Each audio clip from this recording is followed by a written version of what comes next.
වහන video එකක් තමයි අරගෙන ඇවිල්ලා තියෙන්නේ. ඉතින් ඔයාලට මම කලින් වීඩියෝ එක සඳහන් කරා පින්ටින් බෑග් එකක් නිර්මාණය කරන්න හිතාගෙන ඉන්නවා කියලා. ඉතින් අද ඒක තමයි මම නිර්මාණය කරුවේ. ඉතින් මම ඉස්සෙල්ලාම ඔයාලට බෑග් එක පෙන්නලා ඉන්නම්. මේ තියෙන්නේ පින් කරපු බෑග් එකක්. ඉතින් ක්ලාස් අරන් යන්න වගේ මේ බෑග් එක ප්‍රයෝජනවත් වෙනවා. ඉතින් මේ වගේ පුංචි පොකට් එකකුත් තියෙනවා. ඒ වගේම ඔයාලට කැමති විදිහට මේක ඩිසයින් කරගන්න පුළුවන්. මේ තියෙන ඇතුළ හොඳ ෆිනිෂින් එකකින් තියෙනවා.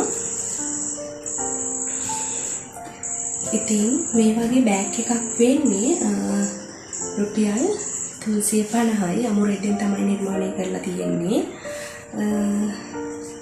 ඉතින් වීඩියෝ එක බලන්න මම කොහොමද මේක නිර්මාණය කරේ කියන එක ගැන ඔයාලටත් ඕනේ නම් කමෙන්ට් එකක් දාන්න.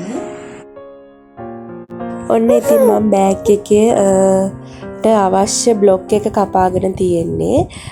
ඉතින් බ්ලොක් එක කපාගෙන මම ප්ලේන්ටිං ටික කරගත්තා. ඉතින් මහන්න කලින් තමයි මම ඒ ටික කරගත්තේ. ඉතින් ටයි ඇන්ඩ් ඩයි වගේ දෙයක් කරනවා නම් මහලා කරගන්න ඕනේ. ඉතින් මම කරන්නේ